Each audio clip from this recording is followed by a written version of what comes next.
என் பெயர் மோகன். 20 ஆண்டுகள் நான் சவுதி அரேபியாவில் கடினமாக உழைத்து எல்லா பணத்தையும் வீட்டுக்கு அனுப்பிக் கொண்டிருந்தேன்.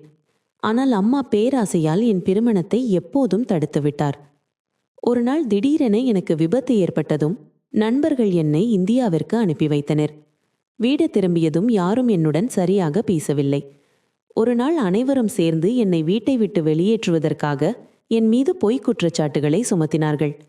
இரவு 2 மணிக்கு என் சகோதரர்கள் என்னை தள்ளி வீட்டை விட்டு வெளியேறியபோது மழைக்காலத்தில் நான் வீதியில் அமர்ந்து அழுது கொண்டே கடவுளிடம் என் மரணத்தை வேண்டிக் கொண்டிருந்தேன். அப்போது எதிரே இருந்து வந்த ஒரு கார் என் பக்கம் நின்றது. முழு கதையை பார்ப்பதற்கு முன் நாம் சேனலை லைக் செய்துவிட்டு மறக்காமல் சப்ஸ்கிரைப் செய்து கொள்ளுங்கள். நான் வீட்டின் மூத்த மகன். அம்மா என் மீது பெரிய எதிர்பார்ப்புகளை வைத்திருந்தார். என் தந்தை இறந்து விட்டார். அவர் இறந்தபோது அவர் முகத்தில் அமைதி இருந்தது. அவர் கடைசியாக சொன்னது ஒரே ஒரு வார்த்தை: நான் எனது வேலையை என் மகனுக்காக விட்டுச் செல்கிறேன், இனி இதை அவனே கவனித்துக் கொள்வான் என்று எனக்கு நம்பிக்கை இருந்தது. இந்த வேலை என் வாழ்க்கையின் புதிய தொடக்கம் என்று. ஆனால் அம்மா காகித வேலைகளை முடித்ததும் என்னை அருகில் அமர்த்தி சொன்னார்: இந்த வேலை உனக்காக இல்லை, இந்த சம்பளம் உனக்கு எந்த பலனும் தராது. நீ இங்கே இருந்து பல ஆண்டுகளில் கஷ்டப்பட்டு சேமிப்பதை விட வெளிநாடு சென்று ஒரே வருடத்தில் அதை சம்பாதித்து விடலாம் என்றார். அவர் கூறியதை என்னால் மறுக்க முடியவில்லை. ஏனென்றால் தந்தை போன பிறகு அம்மாவின் வாழ்க்கை எங்களுக்காக மட்டுமே இருந்தது. அவர் இரவு பகலாக எங்களுக்காகவே வாழ்ந்தார். எனவே அவர் ஒருபோதும் எனக்கு தீங்கு நினைக்க மாட்டார் என்று நம்பினேன். பின்பு நான் சவுதிக்கு செல்ல தயாராகும் போது என் மனதில் ஒரு புதிய உலகத்தின் கனவு இருந்தது. நான் ஒரு பெரிய மனிதனாக மாறுவதை கற்பனை செய்தேன். நான் பணம் சம்பாதிக்கும் போது என் குடும்பத்தினர் என்னை மதிப்பார்கள் என்று நினைத்தேன். சினிமாவில் ஹீரோக்களுக்கு கிடைப்பது போன்று ஒரு பெண்ணை கண்டுபிடிப்பேன். எங்களை விட உயர்ந்த குடும்பத்தில் என் திருமணம் நடக்கும். நான் என் அம்மாவுக்கு சிறந்த பரிசு கொடுப்பேன். என் சகோதரிகளின் திருமணத்தை ராஜா போல் ஆடம்பரமாக நடத்துவேன் என்று நினைத்தேன். ஆனால் நான் அங்கு சென்றதும் உண்மை மிகவும் வேறுபட்டது. நான் எதிர்பார்த்ததை விட அதிகமாக கடினமாக உழைத்தேன். இரவு பகல் ஷிஃப்ட்டுகள், சில நாட்களில் கடும் வெயிலில் வேலை, சில நாட்களில் குளிரில் நடுங்குதல், சில நாட்கள் முதலாளியின் கோபம், சரியான நேரத்தில் உணவு கிடைக்காதது. ஆனால் நான் ஒருபோதும் புகார் செய்யவில்லை. ஏனென்றால் நான் நம்பினேன், வேலையில் விவரம் இருக்கும், ஒவ்வொரு சிரமமும் எளிதாகிவிடும். நான் ஒவ்வொரு மாதமும் சம்பளத்தை அனுப்பினேன். என் தேவைகளை முதலில் வைக்கவில்லை. எப்போதும் அம்மாவிடம் கேட்பேன், வீட்டில் எதற்கும் குறை இருந்தால் சொல்லுங்கள். ஆனால் அவர் ஒருபோதும் எதையும் கேட்கவில்லை. ஆனால் நான் திருமணத்தை பற்றி பேசும்போதெல்லாம் அவர் தள்ளி போடுவார். இன்னும் நேரமாகவில்லை, முதலில் உன் சகோதரிகளின் திருமணத்தை முடிப்போம் என்று சொல்வார். நான் எப்போதும் அவரது வார்த்தைகளை கேட்டேன். ஏனென்றால் நான் ஒருபோதும் அம்மாவின் வார்த்தைகளை மீறியதில்லை. பிறகு 7-8 ஆண்டுகள் கடந்தன. நான் விடுமுறை எடுத்து வீடு திரும்ப முடிவு செய்தேன். திடீரென வீடு வந்தபோது அம்மா நோய்வாய்ப்பட்டு படுக்கையில் கிடந்தார். அவரது கண்களில் கண்ணீர் இருந்தது. அவர் சொன்னார்: நான் இங்கே செத்துக் கொண்டிருக்கிறேன். உனக்கு திருமணத்தை பற்றிய கவலை, உனக்கு எந்த உணர்வும் இல்லையா? உன் அம்மா இப்போது எண்ணிக்கையிலான பூச்சிகளை மீதமுள்ள நிலையில் இருக்கிறாள். நீயோ திருமணத்தை பற்றி யோசிக்கிறாய் என்றார். இதை கேட்டதும் எனக்கு மிகவும் வேதனையாக இருந்தது. என்னை பற்றி வெட்கமாக இருந்தது. அடுத்த நாளே திரும்பும் விமான டிக்கெட்டை எடுத்தேன். ஏனெனில் இதில் தவறு என் பக்கம்தான் என்று உணர்ந்தேன். ஆனால் அடுத்த நாளே என் நெருங்கிய நண்பரின் தொலைபேசி வந்தது. அவர் சொன்னார்: உனக்கு தெரியுமா, உன் அம்மா இன்று என் திருமணத்தில் நடனமாடியதை பார்த்ததால் முழு கிராமமே அவளை பாராட்டுகிறது. அவளின் சிரிப்பு, கலகலப்பு, நடன அசைவுகள், அவள் ஏன் உடம்பு சரியில்லாமல் இருக்கிறாள் என்று நம்பவே முடியவில்லை என்றார். இதை கேட்டதும் என் மனம் ஒரு கணம் துடித்தது. நான் யோசித்தேன், ஒரு புறம் என் முன்னால் படுக்கையில் விழுந்து கிடந்த அம்மா, இன்னொரு புறம் திருமணத்தில் குதித்தாடும் அம்மா. இதன் அர்த்தம் தெளிவாக இருந்தது. அவள் எனக்கு திருமணம் செய்து வைக்க விரும்பவில்லை. நான் ஏன் இதுவரை இப்படி கண்மூடித்தனமாக இருந்தேன் என்று புரியவில்லை. சில காலம் கழித்து நான் திருமணம் பற்றி பேசுவதை நிறுத்திவிட்டேன். ஏனென்றால் என் இதயம் முறிந்துவிட்டது. என் தம்பிக்கு கூட திருமணம் நடந்துவிட்டது. அவன் மனைவி அழகாக இருந்தாள். எல்லோரும் அவளை பாராட்டினார்கள். அவளின் நடை, உடை, பேச்சு எல்லாமே மக்களை மயக்கின. என் தம்பி அவளுடன் புகைப்படங்கள் போட்டு மகிழ்ச்சியான வாழ்த்துக்கள் எழுதும்போது, அவள் குழந்தையை தூக்கி கொண்டு இது என் மகன், என் உலகம் என்று சொல்லும்போது என் உள்ளேயும் அழ வேண்டும் போலிருக்கும். என் இதயம் எரிந்தது. என் கைகள் அந்த குழந்தையை தூக்குவதற்காக தூக்க முயன்றன. கண்களில் நீர் வழிந்தோடியது. நான் நினைத்தேன், என் திருமணமும் சரியான நேரத்தில் நடந்திருந்தால் இன்று என் மகனுக்கு 7-8 வயதுக்கு சென்றிருக்கும். அவன் பள்ளிக்கு சென்றிருப்பான். என் பெயரை சொல்லி என்னை நோக்கி வந்திருப்பான். என் தலையை பெருமையாய் உயர்த்தியிருப்பேன். ஆனால் நேரம் யாருக்காகவும் காத்திருக்காது. 19-20 ஆண்டுகள் இந்த சவுதி நாட்டில் கழிந்துவிட்டன. அதே வேளை, அதே வெப்பம், அதே மணல், அதே உயரமான கட்டிடங்கள், அதே தனிமை. என் முகத்தில் சுருக்கங்கள் கூடிக்கொண்டே போன. ஆனால் கனவுகள் குறையவில்லை. என் வேலையில் முன்னேற்றம் இருந்தது. ஆனால் வேலையின் தன்மை மாறவில்லை. நான் உயரமான கட்டிடங்களில் தொங்கி ஜன்னல் கண்ணாடிகளை துடைப்பவனாக இருந்தேன். ஒவ்வொரு காலையிலும் பிரார்த்தனை செய்வேன். கடவுளே, இன்றும் என்னை காப்பாற்று. கயிறு அறுபடக்கூடாது, கைகள் வழுக்கிவிடக்கூடாது. ஏனென்றால் அங்கு யாரும் எப்படி இருக்கிறாய் என்று கேட்க மாட்டார்கள். வாழ்க்கை ஒரு நூலில் தொங்கியது. அந்த நூல் சிலரின் பிரார்த்தனையால் வலுப்பெறும், சிலரின் சாபத்தால் நடுங்கும். பணம் கூடியது, ஆனால் மரியாதை குறைந்தது.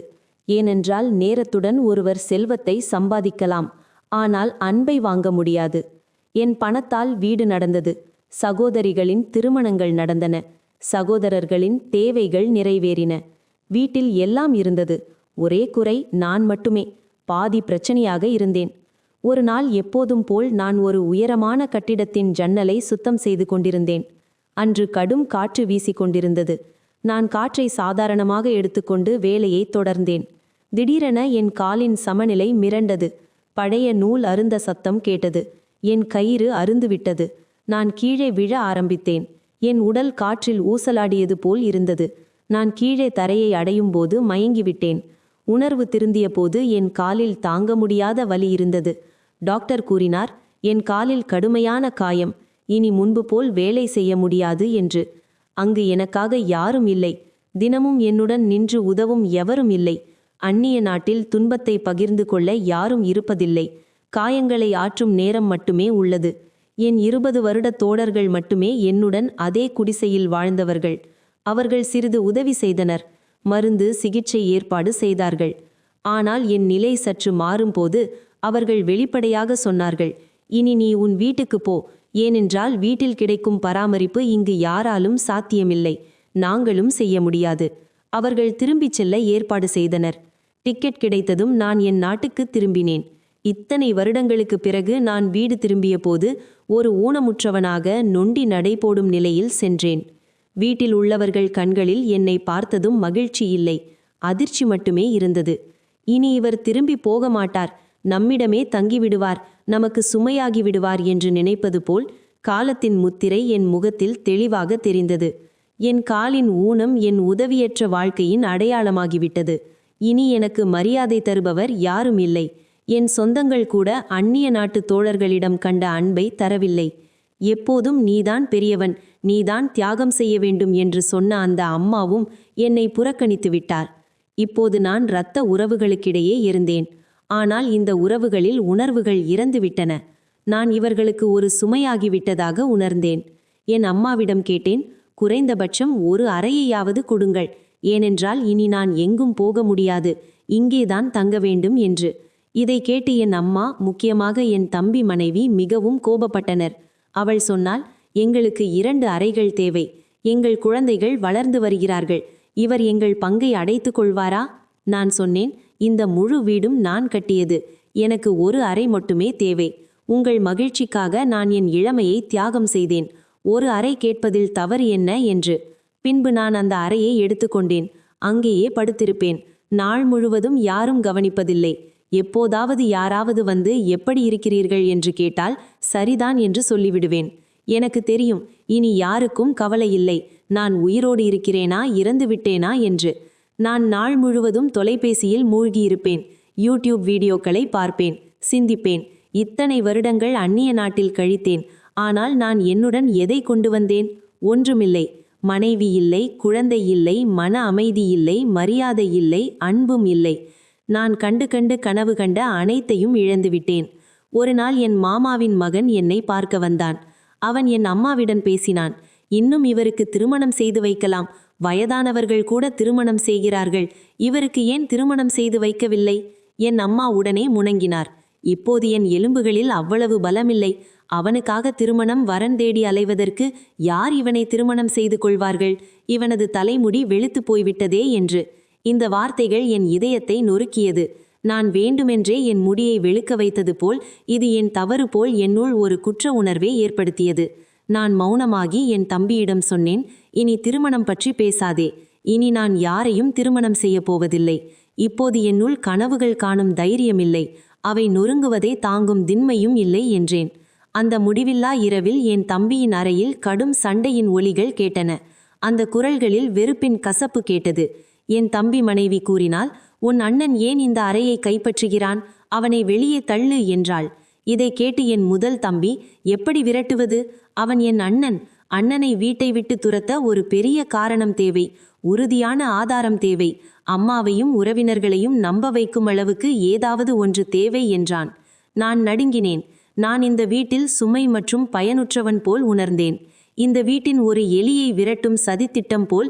இவையெல்லாம் கேட்டு என் இதயம் சாம்பலானது. ஆனால் மௌனமாக இருந்தேன். ஏனென்றால் ஒளிந்திருந்து கத்தியால் குத்தும் எதிரிக்கு முன் நான் நினைத்தேன் நேரம் இந்த புயலை அடக்கும் என்று. ஆனால் எதுவும் மாறப்போவதில்லை. இப்படி இருக்க அந்த வஞ்சக நாள் வந்தது.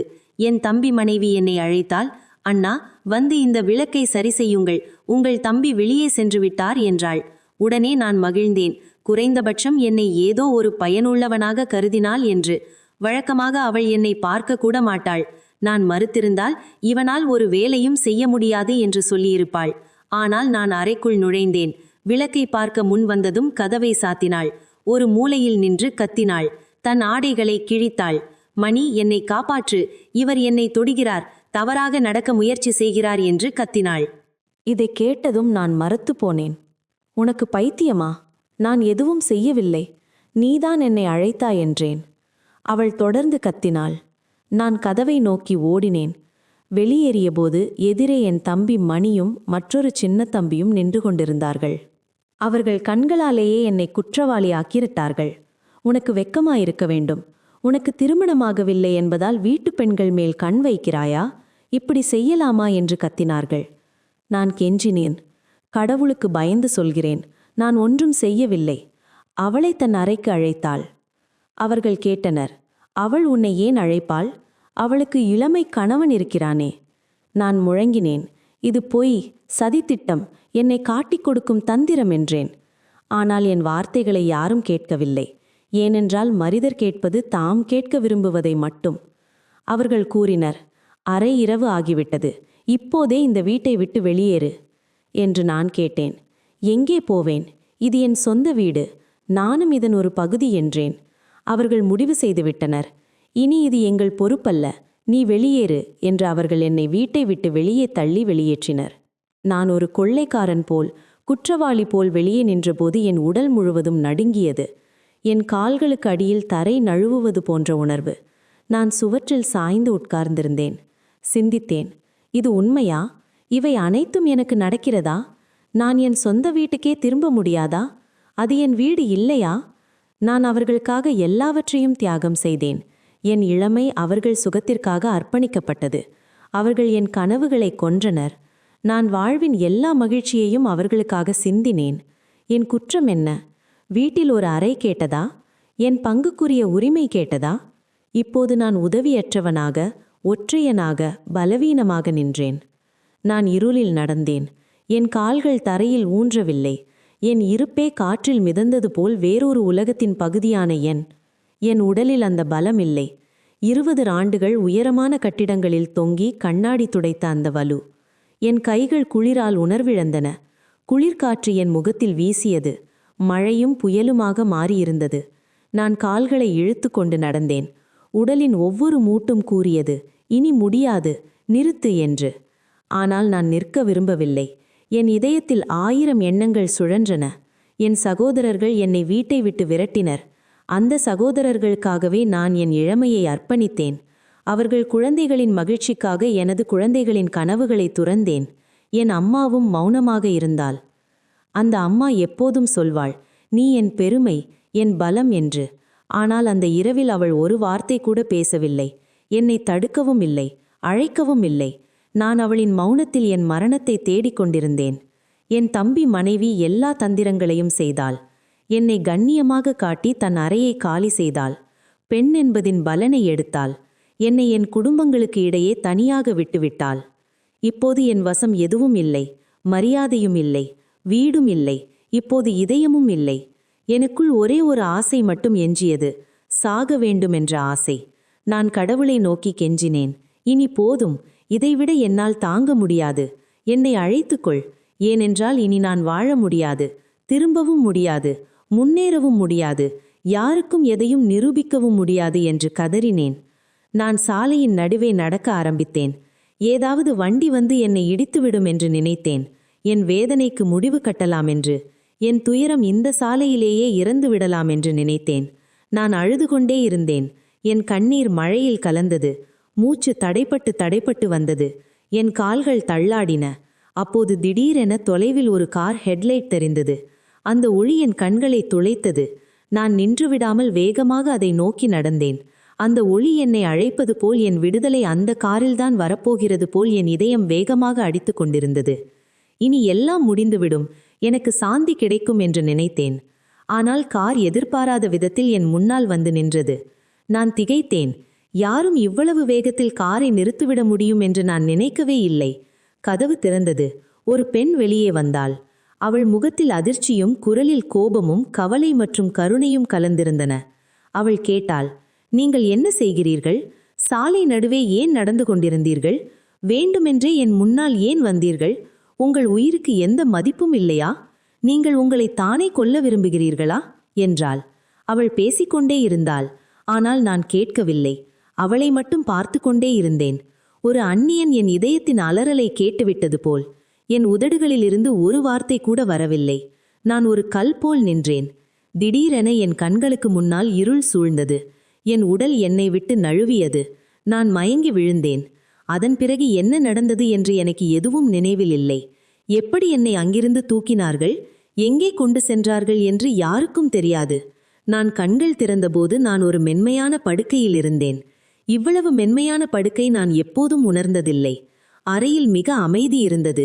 என் இதயத்தில் ஒரு விசித்திரமான சாந்தி. ஏதோ ஒரு சுமை இறங்கியது போல். என் அருகில் ஒரு டாக்டர் உட்கார்ந்து என் நாடியை பார்த்து கொண்டிருந்தார். அவர் முன்னால் சாலையில் சந்தித்த அதே பெண் நின்று கொண்டிருந்தாள். அவள் டாக்டரிடம் கேட்டுக்கொண்டிருந்தாள், இவர் இப்போது எப்படி இருக்கிறார்? ஏதேனும் ஆபத்து உள்ளதா? டாக்டர் அமைதியாக சொன்னார், பயப்பட வேண்டாம், இப்போது நிலைமை சரியாகி வருகிறது. இரத்த அழுத்தம் மிகவும் குறைந்துவிட்டது. மயக்கத்தின் விளைவு இது. ஆனால் எல்லாம் சரியாகிவிடும் என்றார். அந்த பெண் சற்று நிம்மதி அடைந்தாள். என் முகத்தை உற்று பார்த்தாள். யாரோ அந்நியனை பார்ப்பதற்காக அல்ல. என் நெற்றியில் உள்ள காயத்தை தடவி பார்க்க முயல்வது போல். டாக்டர் சென்று விட்டார். அறையில் நானும் அவளும் மட்டுமே இருந்தோம். அவள் மென்மையாக என்னை நோக்கினாள். கண்களில் ஒரு விசித்திரமான பாசம். யாரோ பல ஆண்டுகளாக அறிந்தவள் போல். தொலைந்த உறவு மீண்டும் கிடைத்தது போல்.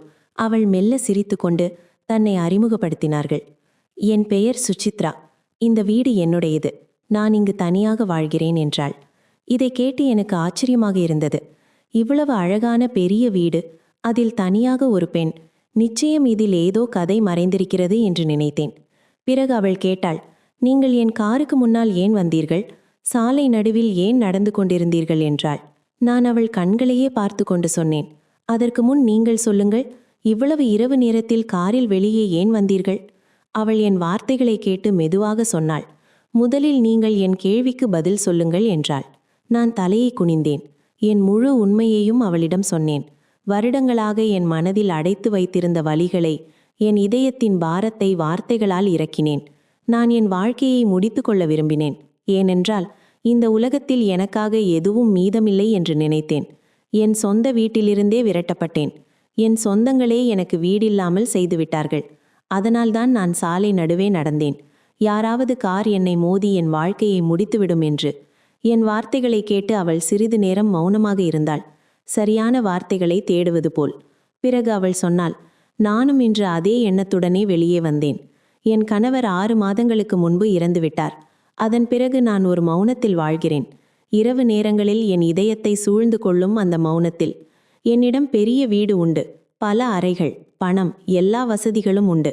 ஆனால் இந்த தனிமை, மனிதனை உள்ளேயே அரித்து சாப்பிடும் இந்த தனிமை. நான் இன்று காரை ஓட்டிக்கொண்டே போகலாம் என்று நினைத்தேன். தைரியம் தளர்ந்தால் ஸ்டேரிங்கை விட்டுவிடலாம் என்று. பிறகு நடப்பதை விதியாக ஏற்றுக்கொள்வேன் என்று கூறினேன். அவள் சொன்னதை கேட்டு நான் அதிர்ச்சி அடைந்தேன். நாங்கள் இருவரும் இன்று மரணத்தை தேடி வெளியே வந்திருந்தோம். இருவரும் எங்கள் மனதின் போராட்டத்தில் தோற்றுவிட்டோம். கடவுள் எங்களை ஒருவருக்கொருவர் சந்திக்க வைத்தார். இதுவே அவருடைய விருப்பமாக இருக்கலாம். நாங்கள் இருவரும் சிறிது நேரம் அமைதியாக இருந்தோம். ஆனால் அந்த மௌனத்திலேயே ஒரு ஆறுதல் இருந்தது. வாழ்க்கையை நோக்கி மீண்டும் நடக்கத் தொடங்குவதற்கான முதல் படி போன்ற ஒரு உணர்வு. அவள் சொன்னாள், நீங்கள் விரும்பினால் சில நாட்கள் இங்கேயே தங்கலாம். உங்கள் உடல்நிலையும் மனநிலையும் தனியாக இருக்க ஏற்றதல்ல. உங்கள் காலில் காயம் உள்ளது, உடலிலும் மிகவும் பலவீனமாக உள்ளது என்றாள். நான் அவளுக்கு நன்றி சொன்னேன். எனக்கு போகவும் வேறு வழியின்றி அங்கேயே தங்கினேன். சில நாட்களில் நாங்கள் இருவரும் ஒருவருக்கொருவர் பழகிவிட்டோம். ஒன்றாக உட்கார்வது, சேர்ந்து தேநீர் அருந்துவது, சிறிய சிறிய பேச்சுக்கள் எல்லாமே பழக்கமாகிவிட்டன. நாங்கள் எங்கள் துயரங்களை பகிர்ந்து கொண்டோம். பல ஆண்டுகளாக ஒருவரை ஒருவர் அறிந்தவர்கள் போல். ஒரு நாள் அவள் என்னை பார்த்து சொன்னாள், நான் உங்களிடம் ஒன்று சொல்ல விரும்புகிறேன் என்று. நான் சொன்னேன், சொல்லுங்கள். அவள் சிறிது நேரம் மௌனமாக இருந்தாள். பிறகு பேசினாள். நான் உங்களை என் கணவராக்கிவிட வேண்டும் என்று விரும்புகிறேன். நான் தனியாக இருக்கிறேன், நீங்களும் தனியாக இருக்கிறீர்கள். நாம் ஒருவரை ஒருவர் புரிந்து கொள்கிறோம். நீங்கள் எனக்கு ஒரு நல்ல வாழ்க்கை துணையாக இருப்பீர்கள் என்று முழு நம்பிக்கை உள்ளது. நான் சிறிது நேரம் மௌனமாக இருந்தேன். ஆனால் மனதில் ஒரு மூலையில் ஒரு மகிழ்ச்சியான அலை ஓடியது. ஏனென்றால் முதல் முறையாக யாரோ ஒரு பெண் என்னை ஏற்றுக்கொண்டார்கள். எனக்கு மரியாதை கொடுத்தார்கள், என்னை விரும்பினார்கள். நான் உடனே சம்மதித்தேன். நாங்கள் திருமணம் செய்து கொண்டோம். அவள் உண்மையில் மிகவும் பணக்கார பெண். அவளுக்கு எதுவும் குறைவில்லை. பெரிய வீடு, வேலைக்காரர்கள், கார்கள், வங்கி கணக்கு, நகைகள் எல்லாம் இருந்தது. ஆனால் அவளுக்கு மிகவும் தேவைப்பட்டது ஒரு உண்மையான கணவர். அவளை புரிந்து கொள்ளும், அவள் பேச்சை கேட்கும், அவளின் மௌனத்தை புரிந்து கொள்ளும், அவளின் ஆசைகளை நிறைவேற்றும் ஒருவர். அந்த எல்லாம் அவளுக்கு என்னை போல் கிடைத்தது. இப்போது நாங்கள் இருவரும் இந்த பெரிய வீட்டில் மிகவும் சுகமாக வாழ்கிறோம். இப்போது எனக்கு எதுவும் கவலை இல்லை, அவளுக்கும் இல்லை. ஏனென்றால் நாங்கள் இருவரும் வாழ்க்கையின் மிகப்பெரிய போரை வென்றுவிட்டோம், தனிமையின் போர். இப்போது எங்களிடம் எல்லாம் உள்ளது. மிக முக்கியமாக ஒருவருக்கொருவர் துணை உள்ளது. அந்த பெண்ணுக்கு ஒரு பெரிய வணிகமும் இருந்தது. அவரது கணவர் காலத்தில் நடந்து கொண்டிருந்தது. மிகவும் வெற்றியாக இருந்தது. ஆனால் கணவர் போன பிறகு அந்த வணிகம் உயிரில்லாத உடல் போல் இயங்கிக் கொண்டிருந்தது. ஒரு நாள் சுசித்ரா என்னிடம் சொன்னாள், இப்போது இதையெல்லாம் நீங்களே கவனித்துக் கொள்ளுங்கள். ஏனென்றால் நான் தாயாக இருக்கப் போகிறேன். நான் இனி ஆபீஸ் செல்ல முடியாது, கூட்டங்களில் கலந்து கொள்ள முடியாது. முன்பு எல்லாவற்றையும் என் கணவர் பார்த்து கொள்வார். நான் இப்போது தனியாக இருக்கிறேன். இந்த பொறுப்பை நீங்கள் ஏற்றுக்கொள்ளுங்கள் என்றாள். நானும் ஆபீஸ் செல்ல ஆரம்பித்தேன். சில மாதங்களிலேயே வணிகத்தை புரிந்து கொண்டேன். நான் அதில் புதுமை கொண்டு வந்தேன். பழைய அமைப்புக்கு புதிய உயிர் கொடுத்தேன். நேர்மையாக, கடினமாக உழைத்தேன். ஏனென்றால் அது இப்போது சுசித்ராவுடையது மட்டுமல்ல, என்னுடையதும் கூட. இன்று ஆபீஸில் நேர்காணல் நடந்து கொண்டிருந்தது. நான் என் குழுவுடன் அங்கே இருந்தேன். வேட்பாளர்கள் வந்து கொண்டிருந்தனர். நேர்காணல் நடந்து கொண்டிருந்தது. அப்போது தெரிந்தது, அடுத்து நேர்காணலுக்கு வரும் பையன் வேறு யாரும் இல்லை, என் சகோதரன் மணி. அவன்தான் என்னை நள்ளிரவில் வீட்டிலிருந்து தள்ளி வெளியே ஏற்றியவன். அவன் உள்ளே வந்து என்னை பார்த்ததும் அதிர்ச்சி அடைந்தான். அவனது நிலை பெயர்ந்து விட்டது போல. அவன் சொன்னான், நீங்கள் இங்கே இந்த கம்பெனியின் உரிமையாளர் போல் தோன்றுகிறீர்கள் என்றான். நான் சொன்னேன், உன் கண்கள் சரியாக பார்க்கின்றன. நான் தான் இந்த கம்பெனியின் உரிமையாளர். இப்போது நீ சொல், இங்கே ஏன் வந்தாய்? அவன் சொன்னான், நான் வேலைக்காக வந்தேன். பழைய வேலை போய்விட்டது. வீட்டு செலவு சரியாக இல்லை. ஆனால் இப்போது நீங்கள் இங்கே இருப்பதால் வேலை கிடைத்துவிடும் என்று நம்புகிறேன். எல்லாவற்றிற்கும் மேலாக நீங்கள் என் சகோதரன் என்றான். நான் சொன்னேன், ஆம், ஏன் கூடாது? நீ வெளியே சென்று காத்திரு, நாங்கள் முடிவு செய்து சொல்கிறோம் என்றேன். அவன் மகிழ்ச்சியாக வெளியே சென்றான். ஆனால் என் மனதில் ஒரு விசித்திரமான அமைதி இருந்தது, ஒரு விசித்திரமான மௌனம். அதில் பழைய புண்கள் மீண்டும் பச்சையாகிவிட்டன. சிறிது நேரம் கழித்து முடிவு அறிவிக்கப்பட்ட போது அந்த வேலைக்கு மற்றொரு பையனின் பெயர் அழைக்கப்பட்டது. அவன் அதிகம் படித்தவன். அவனது அனுபவம் நல்லது. அவன் அந்த பதவிக்கு தகுதியானவன். இதை பார்த்ததும் என் முன்னாள் தம்பி அதிர்ச்சியானான். ஏன் எனக்கு வேலை கொடுக்கவில்லை என்று சொன்னீர்? நீங்கள் என்னிடம் நல்லது செய்யவில்லை என்றான். நான் கேட்டேன், அந்த இரவு நீ என்னிடம் நல்லதை செய்தாய், மறந்துவிட்டாயா?